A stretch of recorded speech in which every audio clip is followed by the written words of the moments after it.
ojalá el arresto de Ángel Aguirre nos ponga más cerca que nunca, tal vez, de la verdad. Porque si Ángel Aguirre ordenó desaparecer las grabaciones, es porque él sabe algo que nosotros no sabemos. Sabe un nombre que nosotros tal vez ni tenemos en el radar. Y si Ángel Aguirre le queda un poquito de dignidad y honestidad, ojalá que, ya no lo digo por uno, que lo haga por los padres y madres de los normalistas desaparecidos, por México, que diga lo que sabe para que se pueda llegar a la justicia y a la verdad, sobre todo a la verdad, Molay. Sí, es muy importante que se haga justicia en todos los casos de crímenes de lesa humanidad en nuestro país, ¿no? El de Ayotzinapa fue el momento culminante de la descomposición del régimen priista, prianista, ¿no? Donde estaban dispuestos a utilizar la violencia más brutal en contra de los movimientos sociales, ¿no? Porque el cuento de que esto lo hizo el narco, y el narco así como un ente aislado por allí, perverso, malévolo, de caricatura, pues eso es una simplificación, ¿no? Cuando vivimos en un país en donde el régimen político, el prianato, estaba articulado con el crimen organizado, ¿no? La familia Abarca estaba articulada y vinculada con el crimen organizado, era algo que ya se había señalado tiempo atrás, antes de los acontecimientos de Iguala, ¿no? De septiembre del 2014. Se evidencia ese terror, esa capacidad de generar terror y de imponer terror por parte del Estado, un Estado oligárquico, en contra de los pueblos y los movimientos sociales. Y es fundamental hallar a los culpables, hacer justicia para generar condiciones de no repetición, ¿no? Para crear las garantías de no repetición necesariamente se tiene que hacer justicia y necesariamente se tiene que llevar a todos los implicados a deslindar responsabilidades y a pagar sanciones, ¿no? Y yo creo que esta trama llega hasta Enrique Peña Nieto, yo no tengo la menor duda, ¿no? En aquel momento, cuando yo estaba en el movimiento social, en los movimientos cercanos a Ayotzinapa, no teníamos la menor duda de que esto era una orden directa de Enrique Peña Nieto por el nivel de saña, el nivel de terror y el nivel en que todas las estructuras del Estado estaban articuladas y operando para proteger y para encubrir a los que habían cometido el crimen, ¿no? Si los criminales, ¿no? La policía y el ejército fueron los que agarraron a los chavos, se los entregaron a los cárteles, a los criminales, y los criminales ejecutaron el crimen, ¿no? Todo eso lo articuló el gobierno, el Estado nacional, el Estado priista, el Estado prianista, ¿no? A quienes hemos resistido, luchado y estábamos en ese momento protegiendo nuestras existencias, pero luchando por la democracia, por la justicia y por la libertad en nuestro país, no nos quedaba la menor duda de que eran capaces de hacer eso, ¿no? Los gobiernos del PRI y del PAN, ¿no? Y los gobiernos del PRD a nivel local, ¿no? Hay que recordar, por ejemplo, la represión del 3 y 4 de mayo del 2006, ¿no?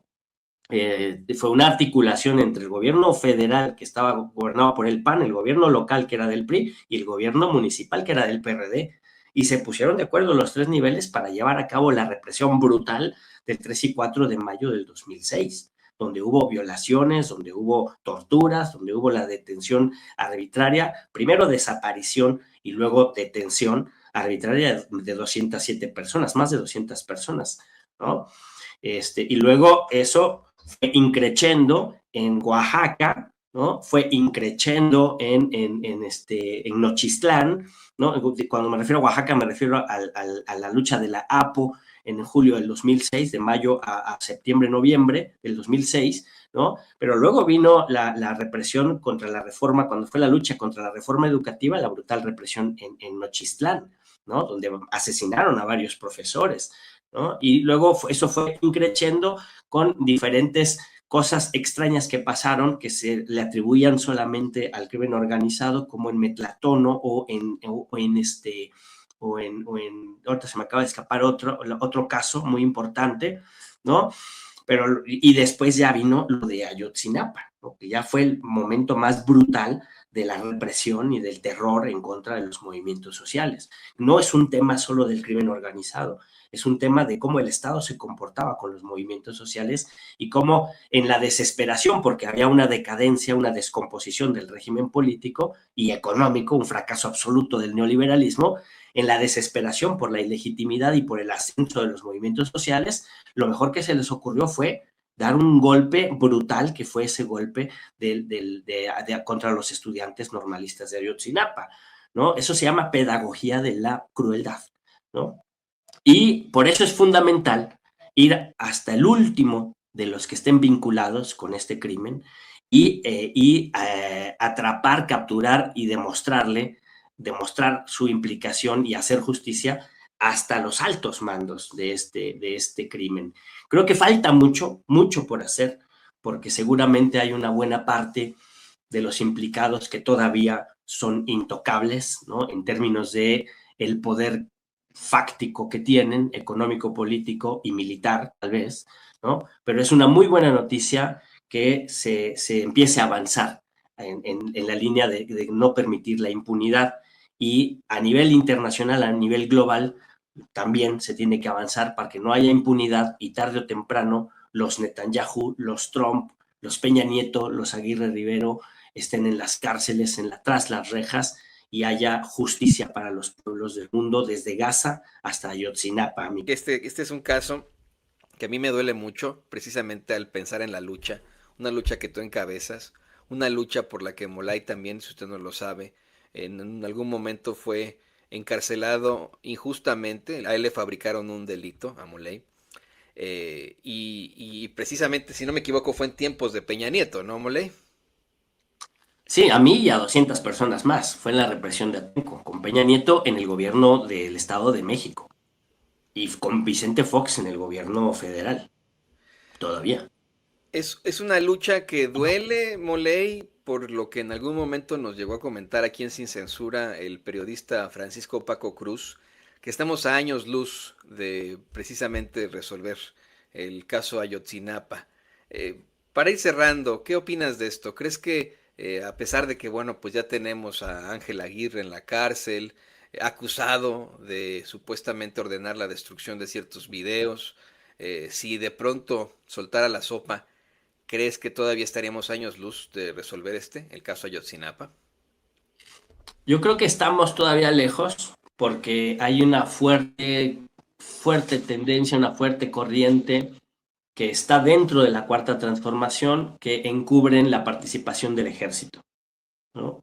Y hay un equilibrio de poder real entre el poder político emanado de las urnas y el poder fáctico que tiene las armas, que forman parte del Estado, que es el ejército y el poder ejecutivo, y el poder legislativo también emanado de las urnas, ¿no? Y se ha construido un equilibrio, eso es algo que cualquier politólogo lo puede observar y decir, se ha construido un equilibrio entre esos dos poderes para permitir la factibilidad del proceso de transformación. Y eso hace que sea muy difícil que un caso como el de Ayotzinapa u otros casos de lesa humanidad de tiempos de la mal llamada guerra sucia, que es terror de Estado, ¿no? De hecho, el hecho de llamarle guerra sucia es un encubrimiento de la responsabilidad que tiene el Estado de haber llevado a cabo una violencia desmedida en contra de su propia población durante los años de 60, 70 y 80, ¿no? Que fue una época de terror de Estado, ¿no? En donde se usó la fuerza del ejército en contra de población civil que se armaba, que pretendía luchar para transformar la realidad, pero que jamás fue una fuerza beligerante real con capacidad de poner en jaque al Estado, ¿no? Y por eso fue una fuerza desmedida la que se usó contra Genaro Vázquez, contra Lucio Cabañas, contra la Liga Comunista 23 de septiembre, ¿no? Y esos casos todavía están impunes, todavía no están bien investigados, porque se trata de salvar la participación del ejército en ellos, también en el 68, también en el 71, ¿no? Y en Tlatlaya también, ¿no? En el Charco, ¿no? En la matanza del Charco, en Aguas Blancas, ¿no? Se encubre, ¿no? Y se le da la vuelta a la participación del ejército. Incluso se ha utilizado en eventos oficiales, miembros del ejército han utilizado la idea de que fue la idea esta de los dos demonios, ¿no? La teoría de los dos demonios. Fue una guerra donde los dos bandos se dieron y los dos sufrieron y ya en santa paz dejémonos y cada quien con su golpe. Y no puede ser así. Los procesos de verdad, los procesos de justicia, los procesos de reparación para generar condiciones de no repetición necesariamente pasan por investigar la acción de las instancias oficiales, de las instancias del Estado, ¿no? Para deslindar las responsabilidades de los miembros del Estado y los miembros del ejército que hayan estado implicados en esos delitos, en esos crímenes de lesa humanidad, ¿no? Eso no se ha avanzado. Las comisiones de la verdad en nuestro país no han podido avanzar hasta allá y en el caso de Ayotzinapa me da la impresión de que tampoco se podrá avanzar. Lo puedo entender por los equilibrios políticos que se construyen en un momento complejo de la historia como estamos nosotros, lo puedo entender, pero hay que insistir, hay que argumentar, hay que luchar y hay que hacer pública y hacer más profunda la conciencia de que tenemos que exigirnos a nosotros mismos como nación y a nuestras instituciones como el ejército, abrirnos a responder a la verdad histórica real, ¿no? Para encontrar la verdad histórica en todos los casos que dije y en el de Ayotzinapa en particular, ¿no? Y deslindar las responsabilidades y permitir la justicia que bien le hará al conjunto de la población. Como lo decías tú, Vicente, desde el principio, es por el bien de México, es por el bien de todo el país, es por el bien del Estado Nacional, es por el bien de las instituciones y sobre todo es por el bien de las madres y los padres enlutados por los crímenes de guerra del Estado mexicano en colusión con el crimen organizado, ¿no? Y lo mismo va a nivel global. Tiene que haber justicia para que pueda haber paz.